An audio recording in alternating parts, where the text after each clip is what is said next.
Hi, I'm Aaron Avila with GS Long Company. In this short video, we'll be taking a look at the different ways pollination takes place in tree fruit production here in beautiful central Washington. Pollination is a necessary part of fruit and vegetable production. Pollination is a transfer of pollen from the male part of the flower to the female part of the flower.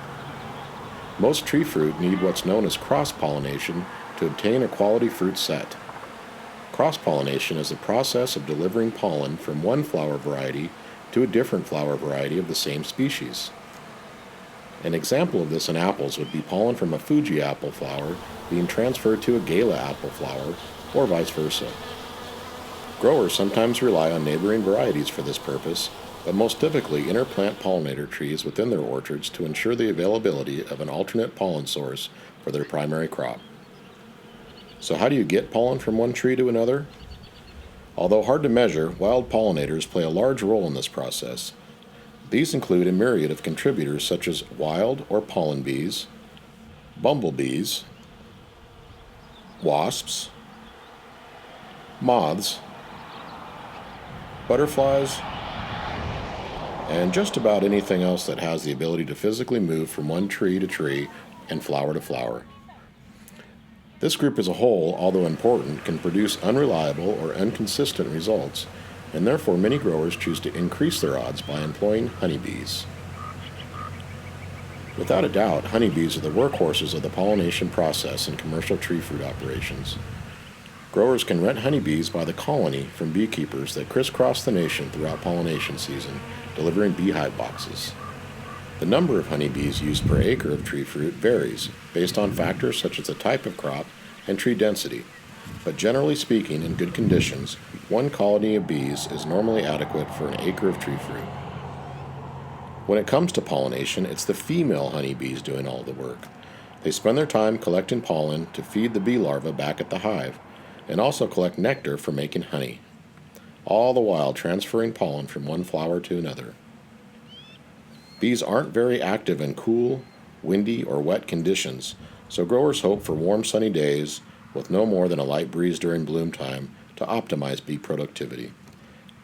As an alternative to, or even in addition to honeybee pollinators, some growers also purchase pollen from suppliers who specialize in pollen collection.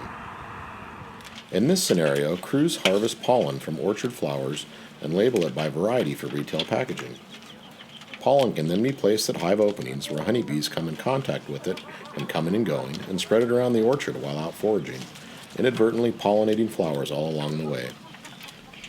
Another way that growers apply purchased pollen is by using special application equipment that blows the pollen into the orchard canopy while moving through the orchard. This particular practice helps to increase a grower's odds of successful pollination in less than ideal weather or situations where there is a lack of alternative pollinator sources or pollination distributors. In the not-too-distant future, the buzzing sound you hear around the orchard could be from tiny insect-sized robotic drones. There are a handful of companies looking at this type of technology, citing a population decline in natural pollinators, as well as a phenomenon known as colony collapse disorder within the honeybee industry as driving factors.